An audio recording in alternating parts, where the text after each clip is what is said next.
Hello, everyone. They'll follow a very brief lecture on the rule of law in the United Kingdom, with particular reference to England and Wales, but that's over 90% of the population of the UK. So the distinction is perhaps a little academic. Anyhow, so you might read The Rule of Law by the late Lord Bingham, of happy and glorious memory, and he said the trouble is everybody says they're in favour of it, and it means little more than the hurrah for our side. So it's worth asking ourselves what the rule of law is.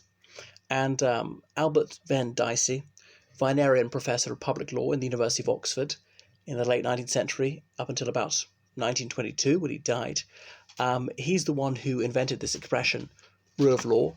Now, the English, they like to claim this as their own invention, as they do on many things, and sometimes they're right, but people have traced the rule of law back to ancient Babylonia, India, and so forth.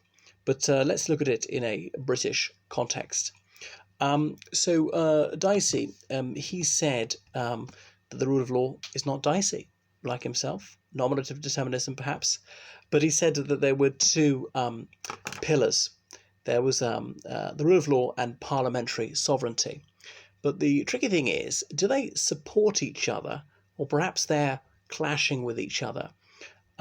Because we know that the government makes the law, particularly through Parliament, and obviously there are governing parties there and opposition parties there as well. But they're also bound by the law. Therefore, they could make a law that was amenable to themselves, which would allow them to do things which they weren't previously allowed to do, as in they've been illegal.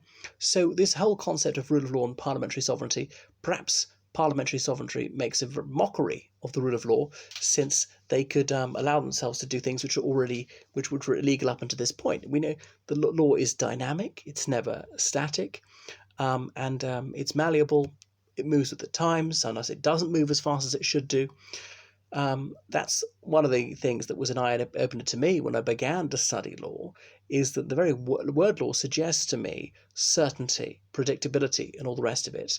But if you delve into it, you shall find that often it's much more nebulous than that.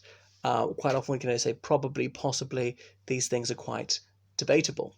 So one of the key observations that A.V. Dicey makes is that the law must punish people. It's not up to an individual. The law is impersonal. The United Kingdom is a Rechtsstaat. So that's why when someone's charged with a criminal offence, it's R and whoever it is, or we often say the Crown, R standing for Rex or Regina, as in Latin for king or queen. And it's actually not obviously the king or queen as an individual, but as a constitutional abstraction, to be a living symbol of the state. So if someone is a victim of a crime, it's not up to that individual whether to press charges or not. I hear that this happens in the United States occasionally. So the law is impersonal. That might seem a little bit inhuman. There are aspects where the law is sometimes a bit personal, takes into account individual circumstances, and it ought to be free from the whimsical nature of human affairs, whereas I don't feel like doing this, or I quite like you, or I dislike you, so I'm going to come down hard on you. The trouble is, the law has to be administered by human beings and not by robots, and people have prejudices and emotions, and therefore they are imperfect. So the rule of law, as we'll discover, is an idyll towards which one strives, an idyll which might never be attained, but aim for the sky and you'll hit the ceiling. So I can't remember who said it, but be you ever so high, the law is always above you. Anyway, there was the celebrated case of M and Home Office. Incidentally, you would read MV Home Office, but the V is pronounced and in the Commonwealth. I know that V stands for versus, which is the Latin word for against, but in Commonwealth countries, you say M and Home Office, or you could say M against Home Office. Now, in the United States, they would say MV Home Office to see this, or possibly M versus Home Office. Now, why don't we simply do it the American way, which is far more logical? And I slip up and catch myself doing the American way sometimes. American way is straightforward. What you see is what you get. Anyhow, in this leading case, someone who was in the United Kingdom illegally was deported by order of the Home Secretary.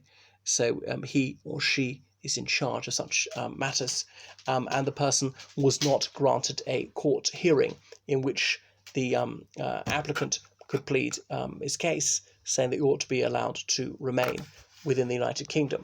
Anyway, the courts discovered this, and they ordered this person to be brought back from overseas in order to be granted his right as a court hearing. So the Home Secretary was hauled over the coals, was specifically scolded for this because he had been negligent in his duty, and a person who was in the UK illegally still had a certain legal right to his day in court to plead his case, might win, might lose, but he must at least be granted the opportunity to put his case, the court consider it.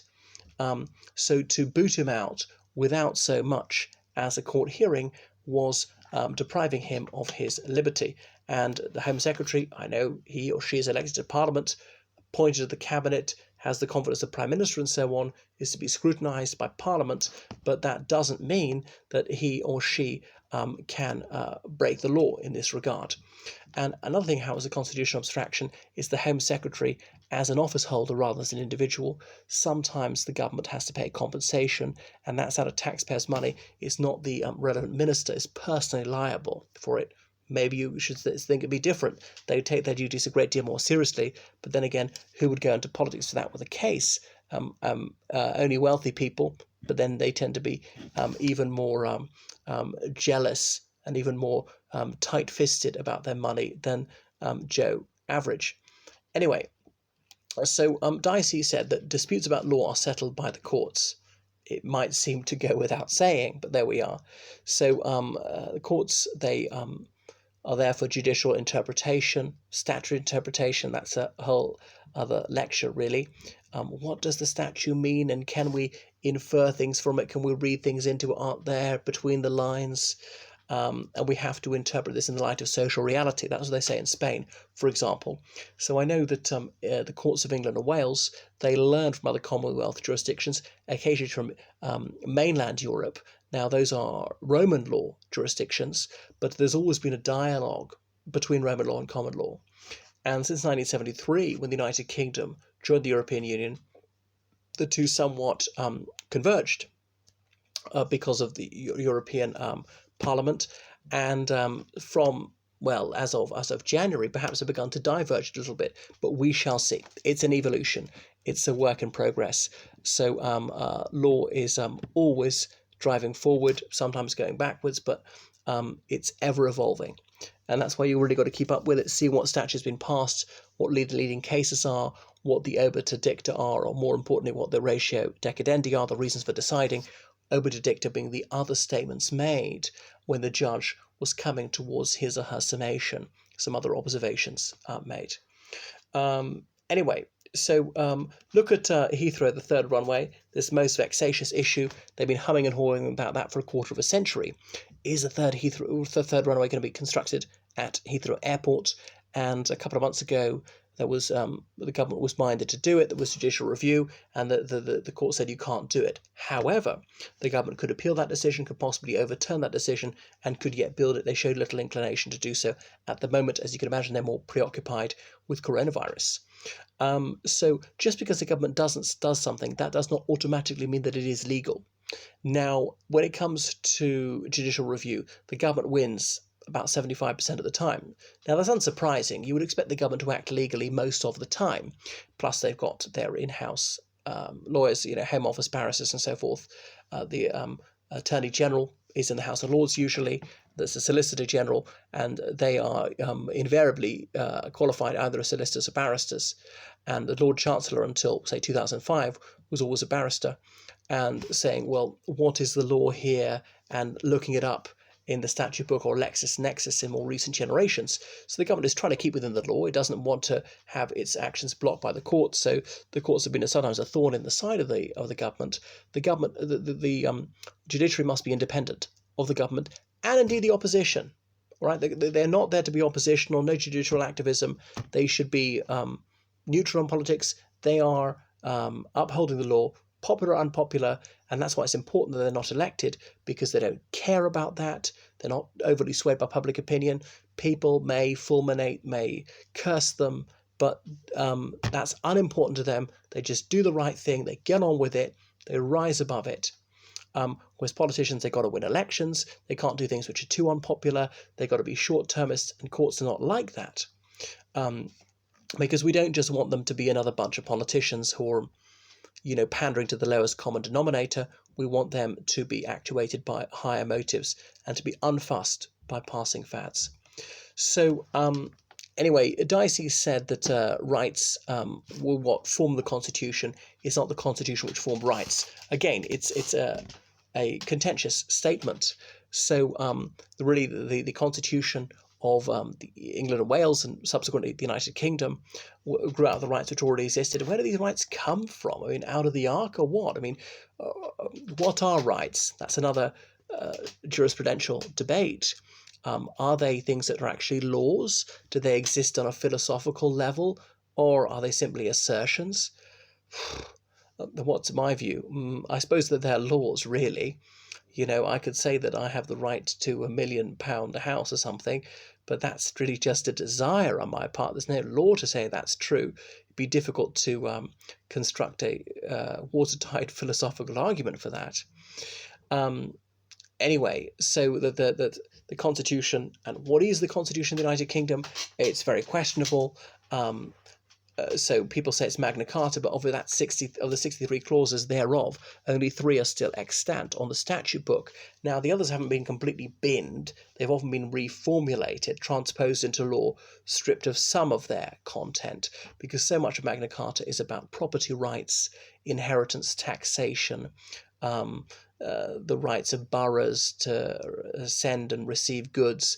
A lot of this is not relevant anymore. But there are some things which are key there, and actually very little of it was original to Magna Carta. That nobody would delay or deny or sell justice to anyone. Remember, trials need to be really reasonably swift. Justice delayed is justice denied. It's a well-known legal maxim. Contrast that with a Roman law country. I remember Raoul de Villepin, one of les Amis de Alsace-Lorraine, when he assassinated Jean Jaurès at the outbreak of the First World War.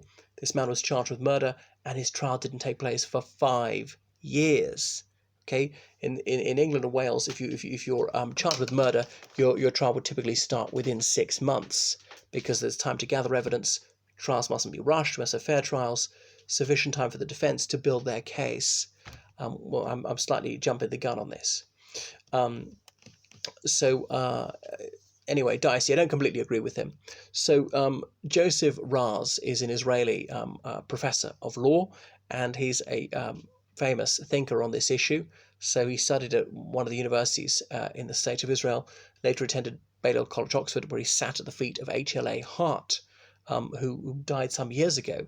He's buried in Wolvercote, not such an astonishing headstone, but he's in good company, Wolvercote, just north of Oxford.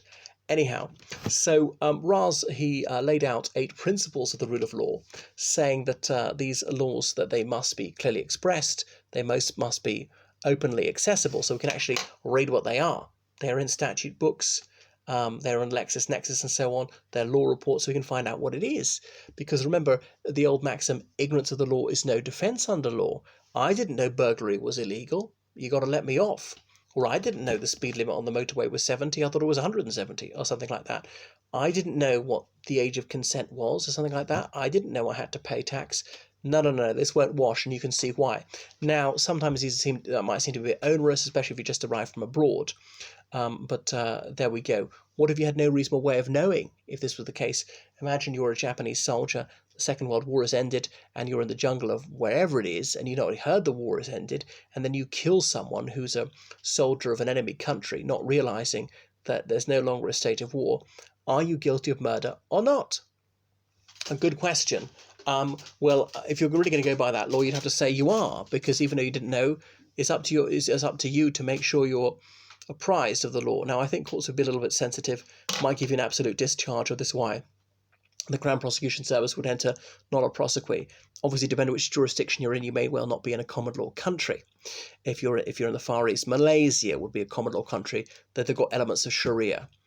Now, let me see. So Raz said that laws must not be retroactive. there's that legal maxim that there can be no punishment without law. It was tried at Nuremberg. You're saying what we did was a crime. Can you point to me to the statute which says this is unlawful? There isn't any, therefore I'm not guilty.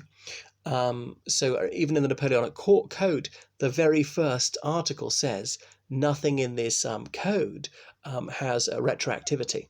Is only prospective. It can only affect people from now on. All right. So laws must have a reasonable degree of continuity. They mustn't change on a daily basis. Therefore, otherwise people wouldn't know what the law is. So yes, new laws are always being passed. They're always being repealed. But how much is too much? Ras doesn't fill us in on this one. Like so many things, courts have to decide what's reasonable. What would the man on the Clapham omnibus believe? As in, what would the average person believe? And how do they decide that? I don't know. And courts often say, well, yes, there is an argument we agree with that up to the point, but only so far. There's a slippery slope. They've got to draw a line somewhere on the slippery slope. Do they always get it right? Probably not. But nevertheless, someone has to do it, and they draw their line. Anyway, so Ras goes on to say that there ought to be clear procedures for legislation. So we know that in the United Kingdom that things have to pass through the House of Commons thrice, 3 readings, House of Lords thrice, and then receive the royal assent. And for over 3 centuries, the monarch has always agreed to things and signed off on it. Queen Anne was the last person to simply exercise this royal veto. Like take George III, the India Bill saying, anyone who votes for this shall be my enemy for life. Nevertheless, he suffered his signature thereupon. And then you hear the golden words in Parliament, la reine le veut, as in the Queen wishes it. And then it is the law. They still say it in French. But the trouble about the UK Constitution is, what if when Charles inherits and he says, no, I'm not going to sign. Tough, not. There's no law saying I have to. Actually, it's a convention, not a law. What happens when push comes to shove? Now, that's one thing about the flexible UK Constitution, is it's dealt with these tricky situations before. Say the mental incapacity of George III, and they passed that Regency Act. But wait a second, that needs the royal assent as well. So he signs it, George III signed it, presumably. But if it was not compos mentis, does that have any legal validity? Somehow they thought it was. What if he refused to sign? I don't know. They haven't provided for every possible eventuality. They'd have to make it up as they go along. And this is one of the debilities of the UK Constitution, that it's so unclear, it's so flexible. Is that because it doesn't exist? And no, what statute actually says there's a constitution? There are works of authority. Erskine May is part of it. Says who? Walter Bagehot's the English Constitution is part of it. No statute says that. This has just grown up. It's arbitrarily. We're meant to not be arbitrary.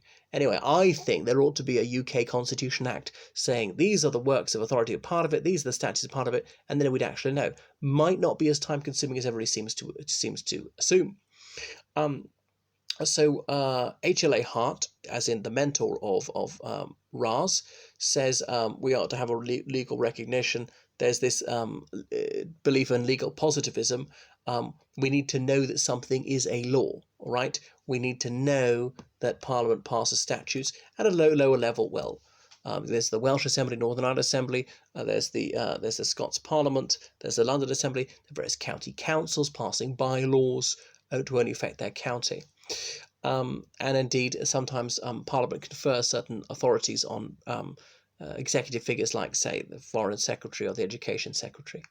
So there's independence of the judiciary, part of the separation of powers. They're not to be strong-armed by the executive, can't be simply sacked because they make a decision which the executive finds inconvenient, nor can there be salary slashed on that basis. They are not to accept any inducement therefore they make their decision without fear, without favour, and they should be insulated from public opinion. They are not to be badmouthed by politicians. Now again, that's a convention, it's not a law. Take David Blunkett. He was Home Secretary around about 2004, and if the judiciary made a decision that he found uncongenial, he would go to the press and he would fulminate about this judge as well as the decision. So it was highly unbecoming of a Home Secretary. Now, Tony Blair was Prime Minister at the time, a barrister, who should not have tolerated this. It was deeply inappropriate. It was just unseemly that he would be publicly undermining faith in the judiciary like this. The judiciary, they don't go on the media spouting these tirades against politicians. No, that would be deeply wrong. Anyway, so you've got to accept the independence of the judiciary with good grace. Or let's say the Mark Duggan case, this black man who was shot dead in London in 2011 by the police. They claimed they had intelligence he was going to kill someone. He turned out to be unarmed. Was he lawfully killed or not? It went before a jury, and the jury decided that he was lawfully killed. Now, that infuriated some people. There's some days of riots. But Diane Abbott, who'd been a main campaigner for him, who felt that he'd been murdered by the police, she accepted the verdict. Give her due. All right? She said, no, it would be wrong of a politician to simply say the courts are wrong. We don't do that, because we have to have independence of the judiciary. Even if she privately totally disagreed with the decision, she was not going to impugn the dignity of the court. They'd heard more about it than she had. They'd sat in judgment. They were not trying to be popular with a certain segment of the community, and she was. She has to seek re-election. These people don't. They're anonymous. I don't know who the jury are. Anyway, so they're not to be politically manipulated. So politicians ought to refrain from personal attacks on judges, or indeed publicly disagreeing with their decisions. Do judges get it wrong? Yeah, inevitably they do. To err is human, to forgive divine. So some of these decisions are always going to be contentious. Somebody's got to lose. In any case, criminal or civil, there's always a loser. As very to say, there's no justice in this country. Well, throw a hissy fit. If it was the other way, the other person would be saying the same. Anyway, so they are independent. They provide judicial review of government decisions. They check that nobody's acting ultra vires, as in beyond their authority. So your authority is limited to your department or whatever, or to try and adjudicate the boundary between a legislative authority and executive authority, or indeed judicial authority. Now that might be another flaw in the system, because they're self-regulating. So they ought to be impervious to public opinion. Reminds me of the old Latin tag, fiat justitia ruat caelum. Let justice be done, though the sky should fall. They should do this regardless of the repercussions, even if it will infuriate large swathes of the population, even if it will be wildly popular. They don't care. Supposing the most popular man in the realm, whoever that is, commits a crime, he must be found guilty. And he must be punished appropriately. Not too much, not too little. Supposing the most detested person in the United Kingdom, I can't think who it was, suppose it was Jimmy Savile, were alive today, and supposing he was charged with shoplifting, and say, yeah, get him again, but he was not guilty, he should be acquitted. Or he was in prison for sex crimes against children, but he had a reasonable case that somehow been mistreated by a guard, he should win his case. Okay? Even if you absolutely revile him, we do justice to every individual. We're not just trying to be a lynch mob, or we're not just trying to let somebody off because he's popular. Anyway, so there must be natural justice, fair trials, okay? So there'll be a defense barrister as well as one for the prosecution, and time to prepare things, rules of evidence, disclosure of evidence. You can't be keeping things back. Now, the police, decades ago, they sometimes manipulated things. They discovered evidence which was likely to be useful to the defense, and they deliberately withheld it. No, you must disclose everything. So you can't spring ambushes on people in courts with bringing in a witness nobody anticipated. I'm afraid that's a bit Hollywood. That's one for the courtroom dramas. You have a right to silence. You don't have to plead. You're not obliged to testify. Take Jeremy Thorpe. You may have seen a very English scandal when he was charged with conspiracy to murder his former paramour, and he chose not to take the witness stand. His defence barrister, George Carman QC, said, no, you're not doing that, because if you're cross-examined by your defence barrister, you must also be cross-examined by the prosecution barrister. Or if the prosecution calls a witness, he or she can be cross-examined by them, but also be cross-examined by the other side, not to rush things, to give people a chance to speak in their own defence, and so forth. But the thing is, there's a summing up by the judge at the end. Now, the bench might try to nudge the jury this way or that way. That's their prerogative. Is that wrong? Possibly. They don't always get the result that they are leaning towards. And the judge doesn't make the decision. Obviously, in the Crown Court, he doesn't. It depends where we are. But there are other things magistrates do. That's the lower level of the criminal court, the lowest tier. So remember, the Lord Chancellery's been all three branches. That's long been sorted out because it was supposedly breaching Article 6 of the European Convention on Human Rights. Remember Lord Hubert's dictum in R and Sussex Justices ex parte McCarthy 1924, justice must not only be done, it must be manifestly and indubitably be seen to be done. Or remember Pinochet and Bow Street magistrates, say the former Chilean president, when one of the law lords, his wife was a member of Amnesty, which had been campaigning against Senator Pinochet Ugarte, so therefore he recused himself, which is to say he removed himself from the case, because even if he acted justly, there might be the suspicion that he didn't.